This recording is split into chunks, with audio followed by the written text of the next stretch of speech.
saudara muslimin dan muslimat yang dirahmati Allah Ta'ala sekalian, alhamdulillah, kerana dengan limpah dan kurnia daripada Allah, sekali lagi kita dapat bersama-sama meneruskan perbincangan kita dalam surah At-Tahrim. Kita masih lagi membicarakan ayat yang ke-6, iaitu firman Allah Ta'ala, a'udzubillahi minasyaitanir rajim, ya ayyuhalladzina amanu qu anfusakum wa ahlikum nara waquduha an-nas wal hijara 'alayha malaikatun ghiladun shidadun la ya'suna Allah ma amarahum wa yaf'aluna ma yu'marun.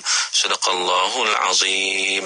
Wahai orang yang beriman, peliharalah diri kamu dan keluarga kamu daripada api neraka yang bahan bakarnya adalah manusia dan batu, penjaganya malaikat-malaikat yang kasar lagi bengis. Mereka itu tidak menderhakai Allah terhadap apa yang diperintahkan kepada mereka dan selalu mengerjakan, sentiasa melaksanakan apa yang diperintahkan oleh Allah Subhanahu wa taala kepada mereka. Baik, tuan-tuan yang dirahmati Allah, dalam seri yang lalu kita telah bincang sebahagian daripada ayat ini, yang mana ayat 6 ini adalah satu perintah daripada Allah Subhanahu wa taala yang diperingatkan kepada orang yang beriman bahawa mengaku beriman saja tidak cukup kalau tidak memelihara diri daripada azab api neraka. Jangan kita kata kita beriman tetapi tiba-tiba masuk neraka yang sangat panas, yang sangat-sangat seksa itu. Kerana apa? Kerana keimanan itu tidak dibuktikan dengan perbuatan. Maka dengan sebab itu kita mulakan dengan diri kita, mulakan dengan rumah tangga kita, iaitu dengan menanamkan iman, memupukkan Islam. Kerana daripada rumah tangga itulah akan terbentuk umat, dan dalam umat itulah akan tegak masyarakat Islam. Masyarakat Islam suatu masyarakat yang kita kata yang dididik di atas ketaatan kepada Allah Subhanahu wa taala. Maka dengan sebab itu saudara, orang yang beriman ni dia tak boleh duduk saja, tak duduk diam, duduk tak buat apa dah. Nabi SAW menjelaskan tanggungjawab dalam menegakkan iman, iaitu nak kena jaga diri. Pertama sekali, jaga diri dululah daripada api neraka. Macam mana nak jaga diri? Dengan taat kepada Allah Subhanahu wa taala. Pastikan perkara-perkara yang diwajibkan itu dilaksanakan, perkara-perkara haram itu ditinggalkan. Itu yang pertama. Yang kedua, nak pelihara isi rumah tangga kita, iaitu isteri dan anak-anak. Maka dengan sebab itulah dan ayat ini dijelaskan bahawa iman itu mula-mula tumbuh pada diri sendiri. Kemudian daripada diri sendiri itu akan pergi manusia mendirikan rumah tangga. Dan bila kahwin apa semua, bila mana ada ikatan akad nikah antara seorang lelaki dan seorang wanita, adanya ijab kabul, supaya apa? Hidup lebih tenang, lebih tenteram. Dan lepas pada itu Allah kurniakan pula anak-anak, bagi mereka dapat rezeki anak, ada anak laki-laki, anak perempuan, maka manusia makin bertebaran. Dan di situ menjadi satu tanggungjawab, satu perkara yang perlu dilaksanakan, iaitu melaksanakan tanggungjawab menjaga keluarga daripada azab api neraka. Dan ayat ini disebut dalam tafsir Amrul Athir mengandungi perintah yang wajib atas seseorang itu belajar dan mengajarkan perkara yang fardu dalam agama. Ini dia kena mengajar, belajar diri dia dan mengajar kepada keluarga dia perkara yang menjadi fardu ain dalam agama. Berdasarkan hadis yang disebut, rahimallahu rajulan qala ya ahlahu salatakum siyamakum zakatakum miskinakum yatimakum jiranakum la'anallah yajma'ukum ma'ahum fil jannah. Allah merahmati seorang lelaki yang berkata, hai keluargaku, kerjakanlah salat kamu, puasa kamu, zakat kamu, santunilah orang-orang yang miskin, anak-anak buah kamu yang yatim dan jiran-jiran kamu, mudah-mudahan Allah menghimpunkan kamu bersama mereka dalam syurga.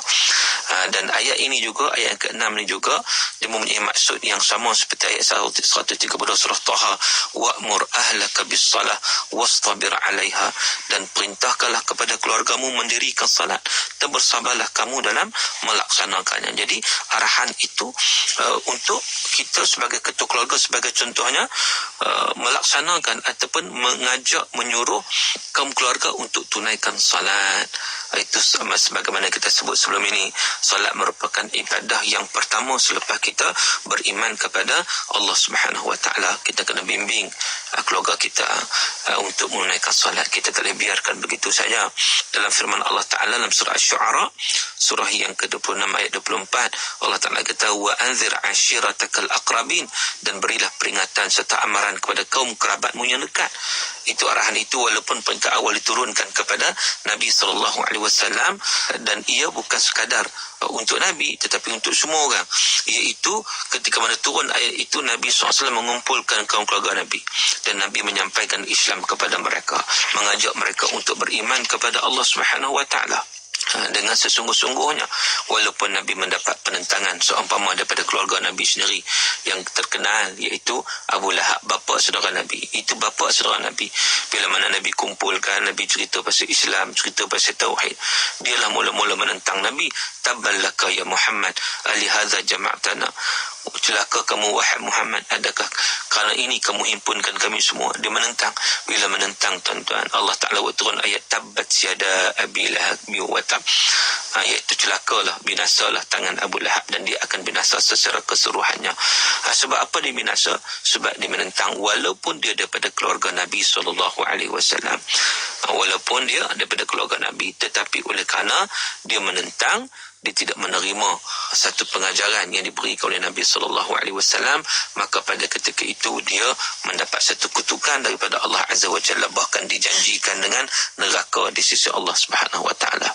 Tuan-tuan yang dirahmati Allah Taala sekalian, dalam sebuah hadis menyatakan bahawa kullukum ra'in wa kullukum mas'ulun an ra'iyatihi, fal imamu alladhi 'ala an-nasi ra'in wa huwa mas'ulun 'anhum, wal rajulu ra'in 'ala ahli baitihi wa huwa mas'ulun 'anhum, wal mar'atu ra'iyatun fi baiti zawjiha wa huwa mas'ulun an ra'iyatiha. Hadis riwayat Imam Bukhari dan Muslim. Maksud daripada hadis ini, Nabi SAW menyatakan bahawa tiap-tiap kamu pemimpin, kullukum ra'in, setiap kamu pemimpin, setiap kamu penjaga, dan tiap-tiap kamu akan ditanya terhadap apa yang dijaganya, yang dipimpinnya. Pemimpin, imam yang mengimami orang banyak adalah pemimpin. Dia akan ditanya tentang orang yang dipimpinnya. Seorang lelaki adalah pemimpin kepada keluarganya, dia akan ditanya tentang kepimpinannya. Seorang wanita adalah penjaga dalam rumah suaminya, dia pun akan ditanya tentang apa yang dijaganya. Dalam hadis yang sahih ini nyatalah tanggungjawab yang terletak di atas bahu tiap-tiap orang menurut apa yang setiap orang tu dia bertanggungjawab, dan dia akan ditanya tentang tanggungjawab yang dilaksanakan itu. Maka dengan sebab itulah, untuk kita menegur, kita mendidik, kita menjaga, maka sebagai seorang ketua keluarga, dia mestilah mempunyai kewibawaan, mestilah mempunyai kekuatan, disegani perangainya, tingkah lakunya, akhlaknya dapat dijadikan contoh.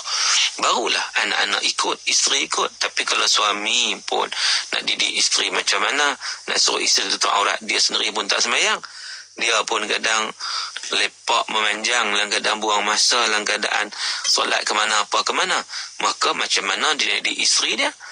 Maka itu sukar. Sebab itu seseorang yang nak mendidik itu, pertama sekali dia kena pastikan diri dia dulu. Diri dia itu dah dapat melaksanakan sesuatu tanggungjawab itu dengan cara yang terbaik. Barulah dia jadi kebanggaan keluarga. Isteri dia respect, anak-anak respect. Barulah ketika itu dia menjadi pemimpin, sebagaimana yang Allah Ta'ala sebut, ar-rijal qawwamun 'ala nisa, laki-laki pemimpin bagi wanita. Maka dengan sebab itulah disebut dalam tafsir Al-Azhar, dia kata, antara itu dia kata, sejak dari masa menjadi jodoh lagi, hal ini sudah patut diperhatikan. Sebab itu maka salah seorang imam ikutan umat, iaitu Imam Malik, menjelaskan bahawa yang dimaksudkan dengan kufu, mencari pasangan suami isteri, bagi beliau adalah pada agama. Itu bagi beliau. Kufu itu sekupu yang kita panggil itu. Sekufu itu adalah merujuk kepada agama. Maka dengan sebab itu seorang lelaki nak mencari calon isteri, utamakanlah daripada yang beragama ataupun menghormati nilai-nilai agama. Sebab apa? Sebab mudah bagi si suami untuk memimpin isterinya, terutama dalam pegangan hidup beragama. Kalau dia tak nak beragama, sebab Nabi kata fadfar bidzati din, terlibat jadak, cari yang beragama. Walaupun biasa orang cari cantiknya, hartanya, keturunannya, tapi agama itu paling utama. Senang nak mendidik. Kalau tak nak pada agama, sukar nak mendidik. Payah nak didik. Kan macam ada seorang suami pernah mengadu, Dia kata isteri dia ni, dia ajak solat jemaah tak nak, ajak baca Quran tak nak. Tak nak. Dia kata kamu nak baca-baca lah, sebab nak ajak aku. Sebab apa? Sebab dia orang yang tidak beragama. Maka dia tak ada, kehidupan dia itu jauh daripada keimanan pada Allah. Jadi bila suami nak didik, cukup susah, cukup payah. Maka dengan sebab itu dalam hadis disebut takhayyaru li nutfikum wa ankihul akfa wa ankihul ilaihim. Pilihlah tempat mencurahkan nutfah kamu dan nikahilah wanita yang sekupu, dan nikahlah kepada laki-laki yang sekupu pula. Itu hadis Bukhari dan Ibnu Majah dan Imam Ahmad, iaitu takhayyuru li nutfikum, pilihlah tempat untuk kita curahkan benih kita, itu maksud dia. Maka dengan sebab itu, bila mana kita ada kekuatan tuan-tuan, dan isteri pun suami di kalangan yang beragama, beriman pada Allah, isteri juga beriman pada Allah, begitu juga sebaliknya. Mana kalau isteri beriman, kalau suami tak beriman pun masalah juga. Isteri okey tapi suami tak okey, macam mana isteri nak ajak suami, lagilah susah. Sebab tanggungjawab ini terletak pada bahu suami. Maka dengan sebab itu, bila mana ini merupakan satu tanggungjawab, bila Allah sebut qu anfusakum wa ahlikum nar, pelihara diri kamu dan keluarga kamu daripada azab api neraka. Maka dengan sebab itu dianjurkan supaya para suami, sebagai contoh, dia memimpin, dia mengajak isteri solat, didik untuk berpuasa, ada sopan yang lain dan sebagainya. Dalam sebuah hadis yang diriwayatkan oleh Imam Muslim disebutkan bahawa Nabi SAW, kalau Nabi nak mengerjakan solat witir, selepas daripada tahajud, Nabi akan membangunkan isterinya pula. Dicatat oleh Muslim ucapan baginda yang diriwayatkan oleh Aisyah, qumi fa'autiri ya Aisyah, bangunlah dan berwitirlah wahai Aisyah. Itu Nabi SAW mengejutkan Aisyah. Jadi kita lihat bagaimana Nabi SAW yang bersikap halus, lemah lembut dengan isterinya itu, dia membangunkan Aisyah yang usianya masih muda, Aisyah kan, untuk bangun sama-sama melaksanakan solat tahajud. Kita lihat bagaimana dalam keadaan suami yang memimpin isteri untuk melaksanakan sesuatu perkara yang boleh mendatangkan keridhaan Allah Subhanahu wa taala. Itulah satu bentuk pimpinan yang perlu dibuat. Sebagaimana dalam hadis yang diriwayatkan oleh Imam An-Nasa'i, rahimallahu imra'an qama min al-lail fa shalla fa aqadha ahla fa in lam taqum rasha wajhaha bil ma. Rahimallahu imra'atan qamat min al-lail tusalli wa ayqadhat zawjaha fa idza lam yaqum rashat ala wajhi al-ma. Rahmat Allah atas seseorang yang bangun pada waktu malam, pada sebahagian daripada malam, lalu menunaikan solat, lalu dibangunkan pula ahli keluarganya, isterinya. Kalau dia tak nak bangun, isteri tak nak bangun, dipercikkan air di mukanya. Boleh percik kan tuan? Percik, ambil percik, jangan simbang dengan baldi basah habis semua tilam-tilam. Percik sikit kat mata tu, bagi celek. Dan rahmat Allah Ta'ala pula bagi seorang perempuan, seorang wanita yang bangun di sebahagian malam untuk menaikkan solat, lalu dibangunkan pula suaminya. Dan kalau tak nak bangun, dipercikkan pula air di mukanya. Jadi tuan-tuan yang dirahmati Allah Ta'ala sekalian, jadi sini menunjukkan betapa hubungan kasih sayang itu yang wujud antara suami isteri.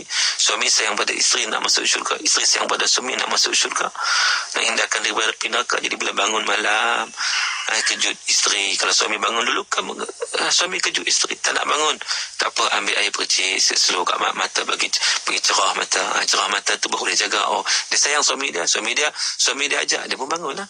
Begitu juga kalau isteri bangun dulu, jaga dulu, dia bangun ambil uduk, dia percikkan air di mata suami. Kalau suami tak nak bangun, maka sama-sama bangun. Jadi itu kalau boleh kita buat MOU antara suami isteri ni. Sebelum tidak buat MOU, jangan marah dah kalau percik air. Yang penting apa? Nak cari redha Allah Ta'ala, nak selamat daripada api neraka ni, nak betul-betul melaksanakan ketaatan sebaik mungkin kepada Allah Subhanahu wa Ta'ala.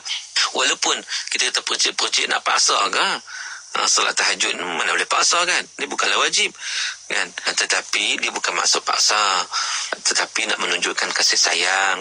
Bila mana kita bangun, kita sayang pada pasangan kita juga, untuk dia juga bangun. Jadi oleh kerana sayang itulah, maka dia akan percik air itu nak bagi bangun. Sebab itulah hadis itu sebut rahmat Allah itu makna merujuk pada kasih sayang.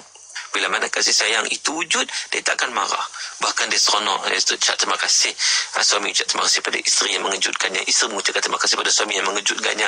Sama-sama bangun untuk apa? Untuk mencari redha Allah Subhanahu wa Ta'ala. bahagianya kalau keluarga yang dapat melaksanakan perkara yang seumpama ni. Maka bila mana kita baca hadis ni, kita jangan baca saja, kita cuba praktikkan. Malam ni juga kita praktikkan tuan-tuan.